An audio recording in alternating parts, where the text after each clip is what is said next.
디자인 띵킹 프로세스에 대해서 한번 알아보도록 하겠습니다. 디자인 띵킹 프로세스가 왜 중요한지 혹은 어떤 영향을 주는지에 대해서 조사를 한 본 적이 있었는데요. 그때 이러한 답변이 있었습니다. 첫 번째, 디자인 띵킹의 5단계의 프로세스가 있어서 구체적으로 어떤 시도를 해야 할지를 알게 되었다. 2.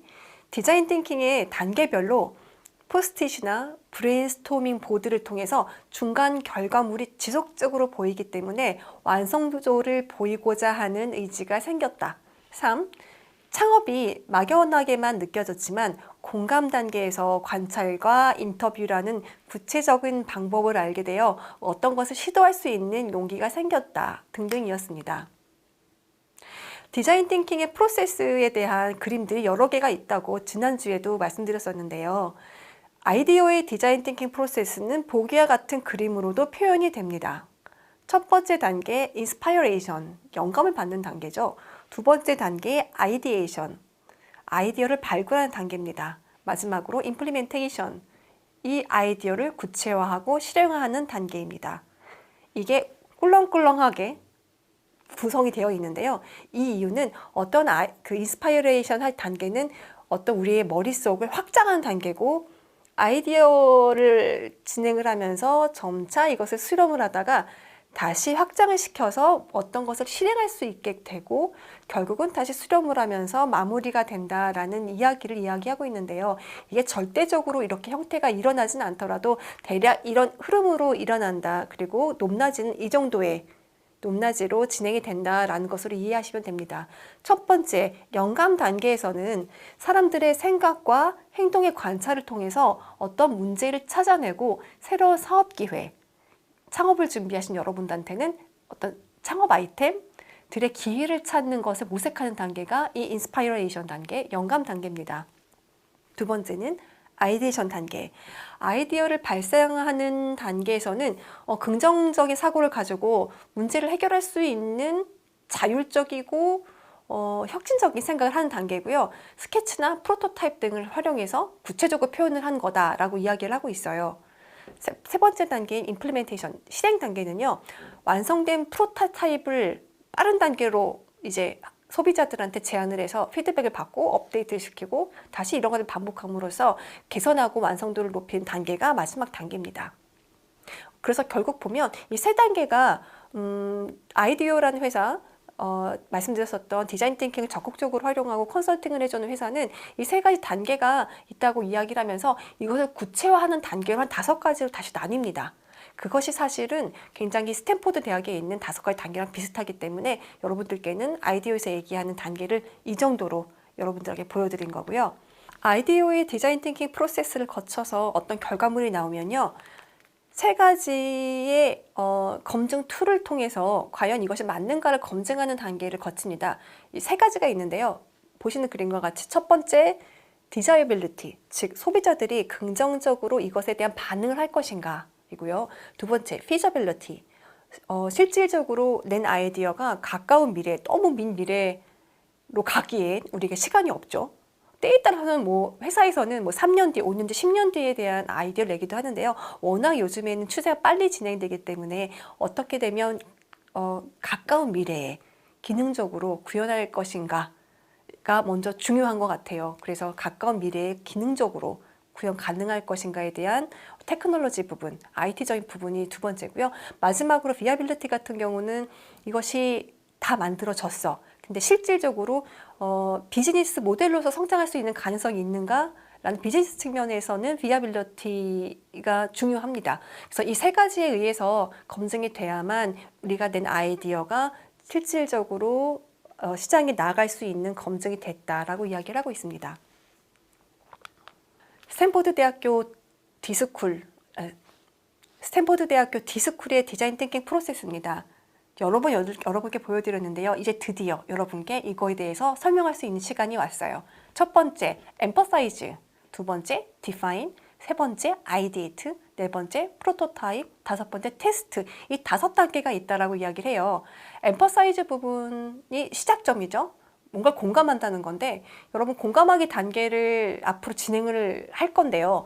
잠깐 설명을 드리자면 여러분 공감하기랑 굉장히 비슷한 단어가 영어로도 그렇고 한글로도 그렇고 있어요. 뭘까요? 맞습니다. 동정하기죠. 영어로는 sympathize.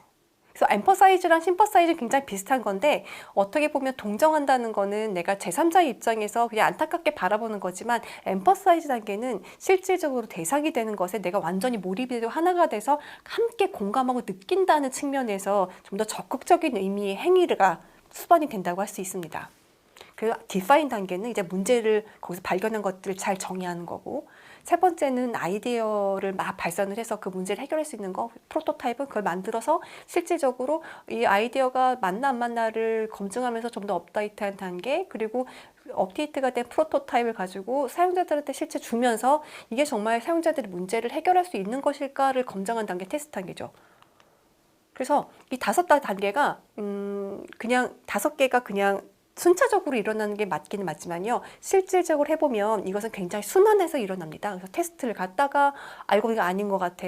다시 아이디어를 내야겠어 라는 경우도 있고요. 아이디어가 문제가 아니라 이건 문제 자체가 잘못된 것 같아. 그래서 디파인 단계로 가기도 합니다. 어쨌거나 이 5가지 단계는 단계가 분명히 존재하지만 비선형적으로 움직인다는 것을 여러분 머릿속에 가지고 가시는 게 중요할 것 같아요. 그러면 첫 번째 단계부터 한번 알아볼게요. 엠퍼사이즈 단계입니다. 공감이라는 뜻이죠. 이것은 사람들을 관찰을 하고 인터뷰를 하면서 인사이트를 얻어내는 단계예요. 인사이트에 대해서는 저희가 첫 시간에 배웠었죠. 그 안에 있는 통찰, 우리가 보이지 않는 그 안에 있는 근원적인 어떤 단서 같은 것들을 발견한다는 이야기예요. 보이지 않는 것들에 대한 이해가 통찰, 인사이트를 얻는 것을 가능하게 하고 혁신적인 해결책을 찾아내는 데 중요한 역할을 합니다. 엠퍼사이즈 할 때 되게 중요한 거는 몰입이라는 키워드를 제가 여러분들에게 소개해 드리려고 해요. 완전히 내가 대상이 되는 그 문제에 들어가서 그 문제가 자체가 되는 겁니다.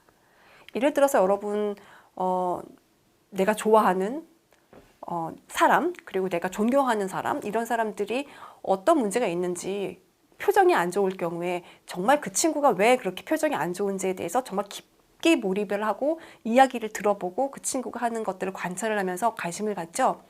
어느 순간부터는 내가 완전 그 친구가 된 것 같은 착각을 일으킬 정도로 굉장히 몰입을 하게 될 때가 있습니다. 그것이 공감하기 단계예요. 그래서 몰입의 방법론으로는 관찰입니다. 자세히 지켜보고 애정어리게 바라보고 이야기를 하면서 정말 어떤 문제가 있길래 저런 표정을 지었는지에 대한 것들을 알아내는 것들. 그래서 감정이입 자체가 생각의 주요한 방법론으로서 자리 잡고 있습니다. 두 번째, 디파인 단계예요. 이거는 디파인을 통해서 엠퍼사이즈, 공감하기 통해서 알고 보니까 이 친구의 표정이 좋지 않았던 거는 성적이 안 좋았고 부모님께 꾸중을 들었고 지나가다가 넘어졌고 등등들이 이야기가 있죠. 그럼 이 많은 문제들이 있는 것 중에서 어떤 것이 정말 문제이지? 그리고 어떤 것을 가지고 우리가 문제를 풀어야 되지? 혹은 문제라는 말이 어렵다면요. 이 어려운 상황을 어떻게 하면 개선을 해서 이것을 개선할 수 있는 아이템을 스타트업으로 가져갈 수 있지? 라고 생각해도 괜찮아요. 것들을 팀원들과 함께 한정 짓는 것들이 디파인이 해야 될 역할입니다. 그래서 팀원들과의 그 감정이입의 결과, 엠퍼사이즈의 결과를 종합해서 그 범위를 특정하는 것. 여기서부터 여기까지가 문제인 것 같아서 우린 이걸 한번 풀어보자 라는 것이죠. 사례로서 제가 수업 시간에 했었던 것 중에서 어떤 친구가 비만이 본인이 문제라고 주장을 하는 거예요. 그래서 정말 그게 문제일까, 비만이 문제일까에 대해서 그 친구를 관찰을 하고 인터뷰를 시작을 했습니다. 그래서 1박 2일 동안 그 친구의 집에 찾아가고 부모님 만나고 그 친구가 활동하는 반경을 돌이켜보면서 정말 그 친구가 갖고 있는 것이 비만인 것인가, 그리고 비만을 해결하기 위해서 우리가 그러면 다이어트 약을 뭐 개발해야 되나 등등등의 생각을 할 수 있었지만 알고 보니까 그 친구의 문제점은 비만에 이르게 될 수밖에 없었던 그 친구의 상황이었습니다. 수업 시간에 너무 바쁘고 끝나자마자 과제를 해야 되니까 늘 밤 늦게까지 작업을 하고 그러다 보니 밤에 야식을 먹고 그래서 늦게 일어나고 등등의 어떤 생활 습관 자체가 문제가 됐기 때문에 비만 자체로 접근한 것이 아니라 그 친구의 생활 습관에 대한 문제라는 것들을 저희가 규정을 할 수가 있었죠. 이 디파인 단계가 바로 그런 단계입니다.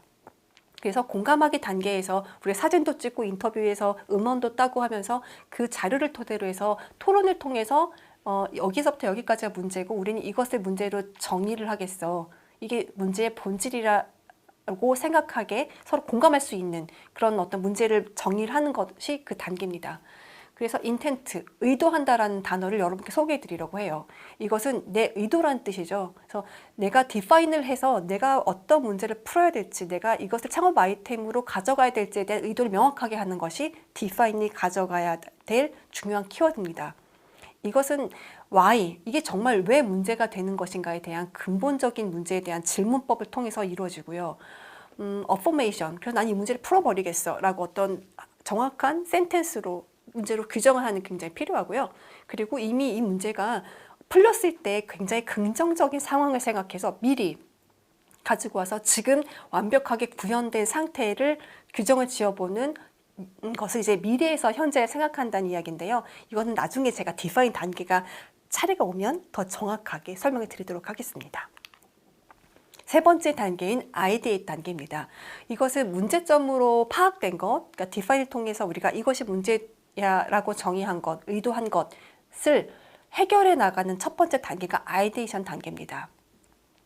우리가 창의력과 크리에이티비티 그리고 뭔가 띵킹 같은 창의력에 대해서 배웠을 때 여러분께 세 가지를 알려드렸었죠. 직관, 그리고 영감, 통찰. 창의력의 근원은 이것으로부터 나온다고 말씀드렸었죠. 정말로 아이디어를 구체화하는 단계에서는 정말로 우리의 머리를 활짝 열어서 우리 의식과 잠재의식이 활짝 열린 상태에서 생각을 하는 게 굉장히 중요합니다. 그러다 보니까 너무나 이게 너무 중요해서 이 문제를 반드시 해결해야 돼라는 어떤 압박감을 가지고 진행을 하게 되면요. 오히려 창의성을 저희가 극대화할 수가 없어요. 그래서 여러분께 소개해드리고 싶은 어떤 키워드는요. 직관, 영감, 통찰을 통해서 아이디어를 진행을 하는데 중요성을 내려놓고 창조하자예요. 우리가 너무 중요한 것들을 강조하다 보면 오히려 우리가 뭐라고 해야죠? 그 그물 같은데 우리가 스스로 들어가게 되는 경우 혹시 해보셨나요? 저는 중학교 때 공부를 하는데 당장 내일 모레 중간고사 시험이었어요. 그러다 보니까 이걸 너무 잘 봐야 된다라는 어떤 압박감 때문에 오히려 괜히 친구들한테 연락하고 오히려 그동안 보지 않았었던 소설책을 읽고 막 그랬던 경험이 많았던 것 같아요. 그것이 우리가 오히려 내가 너무나 중요하고 너무나 이것에 대해서 스트레스를 받을 경우에는 오히려 그 반대작용인 역반응이 일어나기 때문에 중요성을 잠시 내려놓고 잠재의식인 이미지를 생각을 하면서 좀 더 즐거운 상황에서 그리고 조금 더 긍정적인 우리의 뇌를 가지고 아이디어를 발산하는 것이 굉장히 중요하다라는 게 키워드고요. 또다시 창의력에 대해서 말씀드리자고 하면 창의력의 반대말은 두려움입니다. 그래서 내가 이 아이디어를 냈을 때 망실당하는 게 아닐까? 이거 실패하지 않을까? 등등의 두려움을 내려놓고 우선 내가 어떤 생각을 하는 것인가에 대한 내 생각의 주체로서의 나를 찾는 과정을 통해서 조금 더 자유롭게 아이디어를 발산하는 단계가 아이데이션 단계입니다. 네 번째 단계는 프로토타입이에요. 프로토타입은 아이디어 단계에 조금 더 구체화되어 있는 버전이라고 생각하시면 됩니다. 그래서 문제 해결을 위해서 시제품을 만드는 건데 아이디어를 가지고 우리가 머릿속에서는 굉장히 생각을 막 하는데 실제로 이게 프로토타입으로 나오지 않으면 내가 생각하는 게 뭔지를 상대방이 알 수가 없죠. 그래서 토론이 일어나지 않습니다. 실제로 나마저도 이게 어떤 것인지를 명확하게 모릅니다. 그래서 그것을 모형화하는 과정이 프로토타입이에요. 그래서 시제품, 즉 프로토타입은 모호함, 내 머릿속에서 이게 저렇게 돌아가고 이게 왼쪽으로 돌아가면서 이 톱니바퀴가 맞나 안 맞나 등등의 생각하는 것들이 모호했었는데 그것을 실제로 내 눈앞에 만들어 보이면서 동작이 가능한지 안 가능한지 이게 정말 문제를 풀기에 괜찮은 답변인지 아닌지를 증명하는 강력한 도구이면서요. 사용자들과 다른 방식으로 대화를 나누어 볼 수가 있겠죠. 내가 아무리 설명을 해도 내 생각이 정확하게 구현이 되지 않으면 우리 팀원들과 아니면 사용자들과 이야기가 되지 않겠죠. 그래서 많은 시간과 비용을 들이지 않고 여러 번의 테스트를 가능할 수 있는 프로토타입을 만드는 것이 중요합니다. 그래서 아이디어에서 말하는 프로토타이핑의 세 가지 원칙을 이렇게 얘기합니다. 빨리, 러프하게, 가볍게. 그래서 사용자들한테 검증을 받고 우리 팀원들과 의견을 나누고 다시 업데이트화 시키는 것들의 중요한 역할을 하는 게 프로토타입 단계입니다. 마지막은 테스트 단계인데요. 프로토타입이 나오는 게 검증이 돼야 되겠죠. 이게 내가 생각했었던, 우리 팀원이 같이 생각했었던 이 프로토타입을 통해서 이 문제가 정말로 잘 풀릴 것인가에 대한 검증을 받는 단계가 이제 테스트 단계예요.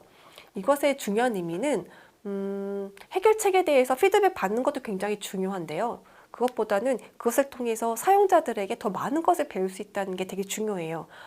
테스트를 해보니 우리가 그동안 아이디에이션을 통해서 나오지 않았던, 그리고 디파인을 통해서 생각지 못했었던 사용자들에 대한 의도, 그리고 사용자들에 대한 니즈가 발견이 새로 되기도 합니다.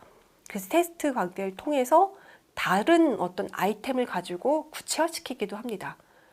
그래서 여기서 중요한 거는 프로토타입과 테스트는 아이디어를 구체화하기 어떤 방법이면서 디파인을 제대로 했는지에 대한 검증도 되고요. 어떻게 멀리 가면 엠퍼사이즈, 공감을 제대로 했는지에 대한 것들이 이제 검증이 되는 단계잖아요. 그러다 보니까 프로토타입과 아이디에이션의 반복을 통해서 테스트가 가능하고요. 테스트를 통해서 그 여러 가지들이 계속 다른 단계들로 가게 됩니다. 그래서 인터레이션, 계속 반복할 수 있다는 측면에서의 키워드를 여러분께 제시해 드리는 거고요. 인사이트를 발견하는 단계고, 사용자들을 다가갈 때 이게 맞는지 틀린지로 다가가는 것이 아니라 편견 없이 한번 해보세요. 이런 프로토타입이 있어요. 라고 열린 마음으로 사용자들의 의견을 듣는 과정이 테스트라고 할 수 있어요. 보시는 그림은 아까 잠깐 비춰졌었는데요. 디자인 띵킹의 확산과 수렴에 대한 그림이에요. 아이디어의 인스파이어레이션, 아이디에이션, 임플리멘테이션 단계 꿀렁꿀렁한 도표에서도 그 안에서도 확산과 수렴이 반복된다고 말씀을 드렸었는데요. 이것은 역시 같은 맥락에서 디자인 띵킹의 5가지 단계에서도 사실은 머릿속에서는 계속 확산과 수렴을 반복하게 됩니다. 예를 들어서 엠퍼사이즈, 이 사람의 공감을 위해서 우리가 굉장히 많은 것들을 바라보죠. 관찰과 인터뷰를 통해서 많은 요소들을 우리가 정보를 막 얻어내는 단계는 확산이죠. 그리고 그 확산된 거에서 정말 의미 있는 것들을 수렴을 하면서 디파인을 하게 됩니다. 이게 문제야, 이게 문제야, 이게 문제야. 그렇죠? 그래서 문제를 정의한 다음에 다시 그럼 어떻게 하면은 이 문제를 풀 수 있을까? 아이디에이션을 할 땐 굉장히 많은 가능성을 두고서 아이디어를 발산을 하죠. 그리고 그 중에서도 우리가 어떤 게 정말로 적합한 아이디어일까를 검증을 하죠. 아까 말씀드렸었던 사용자들이 정말로 만족할 것인가, 그리고 기술적으로 글 시일 내에 구현이 가능할 것인가, 그리고 이게 비즈니스적으로 지속 가능할 것인가, 이 3가지 정도의 툴을 가지고 계속 또 수렴을 하게 됩니다. 그리고 그 아이디어를 프로토타입을 통해서 되게 여러 가지를 만들죠. 그리고 그 프로토타입 중에서 적당한 거 하나를 또 선정을 하는 과정을 통해서 다시 테스트를 합니다. 등등. 테스트 통해서 또 사용자들의 이야기를 들으면 또 이야기가 확산되죠. 이런 거 같고 저런 거 같고요. 그럼 다시 아이디에이션 들어가고요. 반복된 어떤 확산과 수렴을 하게 되는데요. 그것은 사실은 이게 정말 맞을까? 그리고 이게 정말 왜 사용자들이 이렇게 해야지 말이 맞는 걸까? 등등에 대한 질문을 통해서 확산을 하고, 이런 거야 라고 우리가 확신을 하고 규정을 지으면서 이게 수렴이 됩니다. 그래서 질문과 대답, 이 2가지의 큰 축을 가지고 확산과 수렴의 이야기들이 진행이 되고요. 역시 이것은 나 혼자 할 수 있는 것이 아니라 내 팀원들과 함께, 우리 팀원들과 함께 이런 토론을 통해서 질문과 대답을 통해서 일어나는 과정이라고 생각하시면 됩니다. 이 확산과 수렴의 단계를 조금 더 구체화해 놓은 도표가 있는데요. 이것은 디자인 카운슬이라는 영국의 유명한 디자인 컨설팅 회사인데요. 그 프로세스를 보여드리려고 합니다. 그래서 아이디어하고 아까 스탠퍼드의 디스쿨 5가지 단계에서도 모두 적용되는 확산과 수렴의 단계를 좀 명확하게 정의해서 보여준 그림이 더블 다이아몬드 모델이다라는 것을 알고 계시면 될 것 같아요. 디자인 띵킹 프로세스의 사실 전제는 인간 중심의 사고예요. 3가지 이렇게 말씀드렸었죠. 디자이어빌리티, 그러니까 사람 중심의 사람이 만족하실 것인가. 2번째, 이게 근시일 내에 기술적으로 가능할 것인가에 대한 피저빌리티, 이건 테크놀로지 부분이고요. 3번째는 이게 사업적으로 정말 지속 가능할 것인가 라는 이제 비아빌리티인데, 이건 이제 비즈니스 측면에서 바라보는 측면입니다. 근데 디자인 띵킹은 이 3가지 중심에 되는 그림 중에서 디자인 띵킹이 사람 중심이라고 할 수 있을 수밖에 없는 건 people, 그러니까 디자이빌리티로부터 접근을 하기 때문이에요. 그리고 가운데 있는 세 가지 접점의 공통 분모에서 사실은 굉장한 혁신이 일어난다라는 건데요. 사람에 대한 이해와 공감이 기반으로 되는 게 이제 디자인 띵킹이기 때문에 인간에 대한 연구와 탐구를 하는 인문학과 굉장히 유사한 성격을 지녔다고 지난번에 말씀드린 적이 있어요. 그래서 디자인 띵킹이 진입한 저 그림이 사람을 어떻게 하면 만족시킬 수 있고 사람에 대한 공감을 통해서 어떻게 사람의 니즈를 발굴하고 해결할 것인가가 디자인 띵킹의 진입 경로이기 때문에 그 방법론으로서 인문학의 민족 지학, 엑소그래픽 리서치라는 방법론을 활용하기도 합니다. 옛날에는 여러분 냉장고가 잘 구동만 됐으면 전혀 우리가 살아가는데 문제가 있는지 몰랐던 시절이 있었어요. 지금 1965년에 LG전자 최초의 냉장고인데요. 이거 사실 우리나라 국내 최초의 냉장고입니다. 이름하여 눈꽃 냉장고라는 냉장고인데요. 이 당시에는 어떻게 하면 빨리 냉장고를 만들어서 사람들한테 팔 수 있을까? 어떻게 공장을 가동할 수 있지? 어떻게 하면 공장을 최적화해서 많은 사용자들에게, 많은 소비자들에게 냉장고를 안겨드릴 수 있을까에 대해서 제조의 방법의 중심이 됐었던 시기가 있었습니다. 그로부터 엄청난 시간이 지나서 소위 말하는 4차 산업혁명 시대에 와서는 지금은 냉장고를 만드는 방법이 공장이 어떻게 동작을 해야 많이 만들어낼 것인가에 대한 고민이 별로 안 하죠. 이제는 제조의 어떤 기능들은 너무나 발달이 되어 있었기 때문에, 그리고 웬만한 집에는 냉장고가 다 하나씩 있죠. 그래서 사용자들에게 줄 수 있는 서비스가 무엇일까? 그리고 어떤 것을 사용자가 원할까라는 기능을 우리가 집중하게 됩니다. 그래서 제조의 방법에 집중했었던 예전과 달리 제조의 이유와 정의에 집중을 하게 됩니다. 우리가 이것을 왜 만들어야 되고, 그리고 정말 이 만듦의 어떤 정의가 무엇일까? 과연 냉장고는 냉장고의 기능이 전부일까? 등등에 대한 고민을 하게 됩니다. 지금 우리가 한번 동영상을 하나 보시고 이야기를 계속 진행해 볼게요.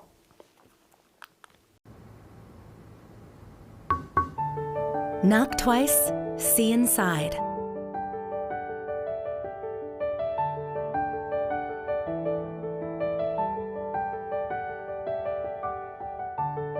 The new LG Multi-Door InstaView.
Knock twice, see inside.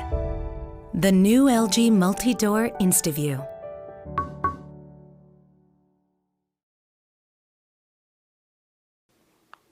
지금 보신 동영상은 그 엘모전자 회사의 시그니처 프리미엄 냉장고인데요. 여기에 굉장히 많은 사용자의 경험들이 녹아져 들어가 있는 거를 혹시 눈치채셨나요? 예전처럼 냉동고는 녹으면 안 돼. 냉장고에 있는 음식이 상하면 안 돼. 이 냉장고의 개념과는 달리 어떻게 하면 사용자가 편리하게 냉장고를 사용할 수 있고, 그리고 잘못 닫혔을 때 어떤 반응을 통해서 문을 닫게 할 것이며, 그리고 심지어 이럴 때가 있죠. 우리도 냉장고 문을 열 때 쟁반에 있는 물건을 들고 가다가 문을 열 때 이 무거운 왼손을 어떻게 할 거예요? 이런 등등의 문제들. 그리고 심지어는 우리가 냉장고에 뭐가 들었지를 되게 심심하게 많이 열어보죠. 이것을 관찰을 하니까 사용자들이 괜히 문을 여는 횟수가 너무 많다는 거예요.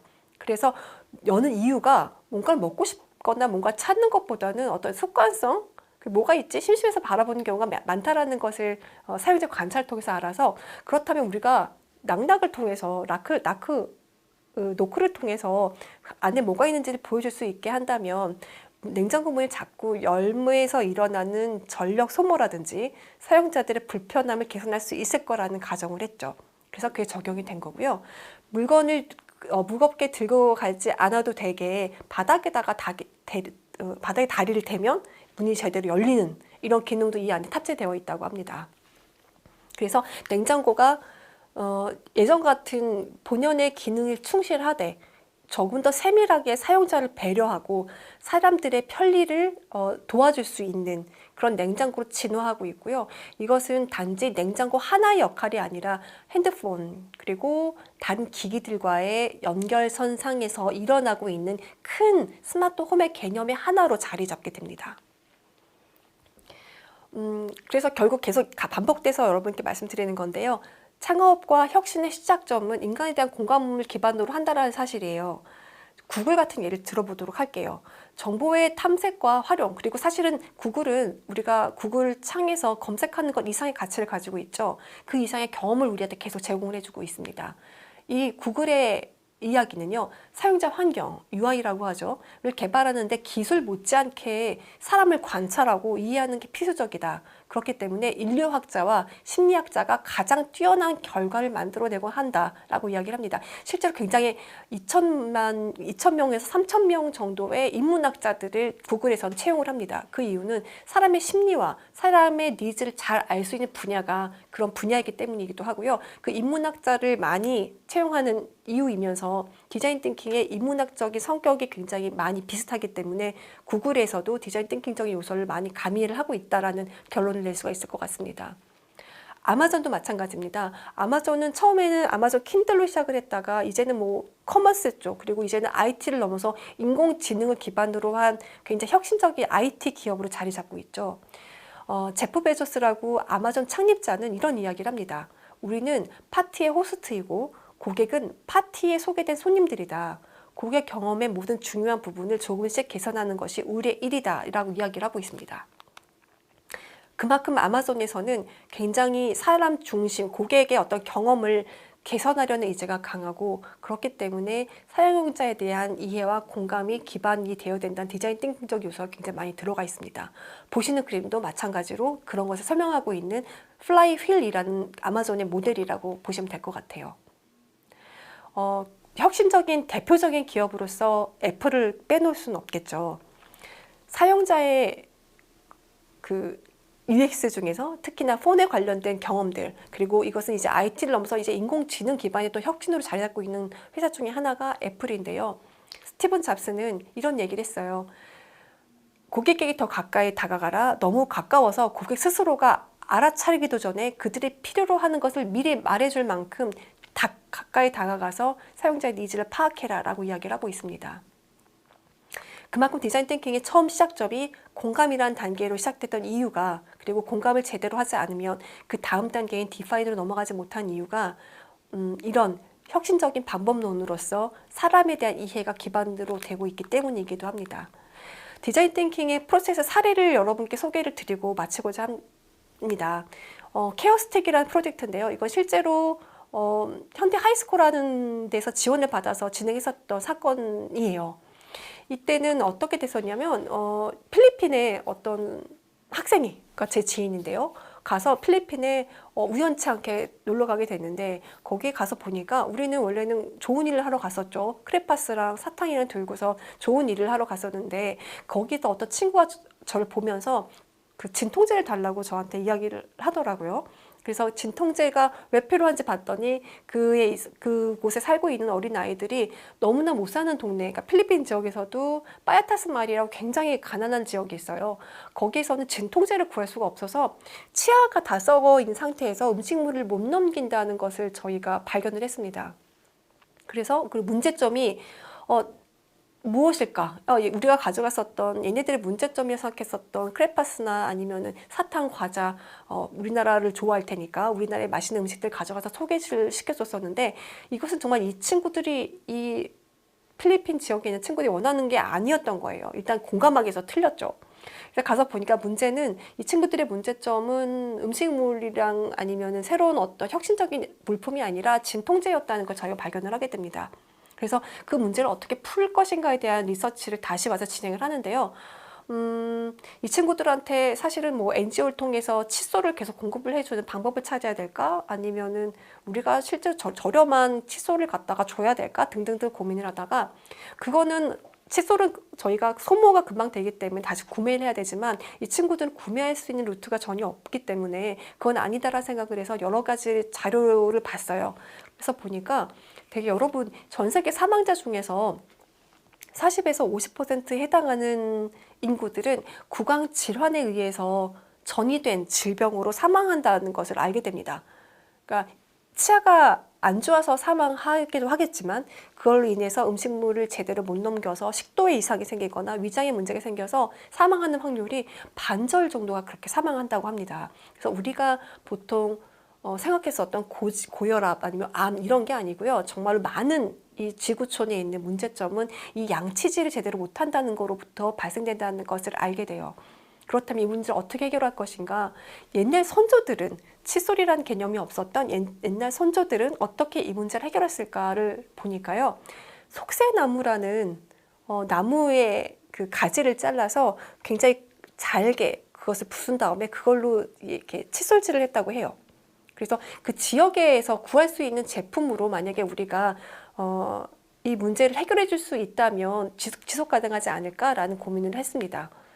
그래서 동의보감에 나와 있는 이제 속새나무라는 것들을 통해서 칫솔을 한번 만들어 봤고요. 실제로 저희 학교 뒤에 가가지고 나무를 가지고 와서 나무 가지를 굉장히 잘게 부순 다음에 글루건을 통해서 프로토타입을 한번 만들어 봤어요. 그리고 그 프로토타입을 가지고 다시 그 지역에 테스트를 떠납니다. 근데 가서 보니까 이 친구들이 그걸 본 다음에 이게 어디에 쓰는 물건인지를 모르는 거예요. 왜냐하면 태어나서 단 한 번도 칫솔질을 해보지 않았기 때문이에요. 그래서 우리가 다시 한번 고민을 하게 됩니다. 문제점이 뭘까? 결국 문제점은 칫솔이 없었다는 것도 물론 문제지만요. 조금 더 근본적인 것은 칫솔질에 대한 교육이 전혀 되어 있지 않고 칫솔질이 뭔지 모른다는 것이 조금 더 근본적인 문제였다는 것을 깨닫게 돼요. 왜냐 그걸 알면 본인들도 어떻게든지 칫솔질을 했겠죠. 그래서 저희가 했었던 것은 칫솔질을 할 수 있는 문화를 만들어 주자라고 해서 다시 돌아와서 치카치카 송이라는 노래를 만들었습니다. 그래서 치카치카 송 노래를 통해서 칫솔질을 어떻게 하고 칫솔질 하지 않으면 어떻게 얼마나 안 좋은지 몸에 안 좋은지 등등에 대한 것들을 교육 커리큘럼을 시켜서 다시 테스트를 하러 그 지역에 가서 교회랑 단체랑 이런 데서 저희가 그 공연을 하고 어린아이들을 불러 모아서 그것을 이제 학습하게 하고 칫솔질할 방법을 알려주고 만드는 방법을 가르쳐줘서 이 문제를 해결했었던 사례가 있습니다. 이 사례는 케어스틱 프로젝트라는 사례는 실제로 지금 초등학교 교과서에도 몇 개 실려 있을 정도로 되게 유명한 사례고요. 디자인 띵킹 5가지 단계가 우리가 첫 번째 엠퍼사이즈 부분부터 테스트 단계가 쭉 다 들어있고 그리고 반복적인 어떤 테스트를 통해서 디파인 문제로 돌아가거나 프로토타입을 만든 어떤 이유와 과정에 대해서 잘 설명되어 있었기 때문에 여러분들께 소개해 드리려고 가져왔습니다. 다음 시간에는 디자인 띵킹의 속성에 대해서 여러분들께 소개해 드리도록 하겠습니다. 감사합니다.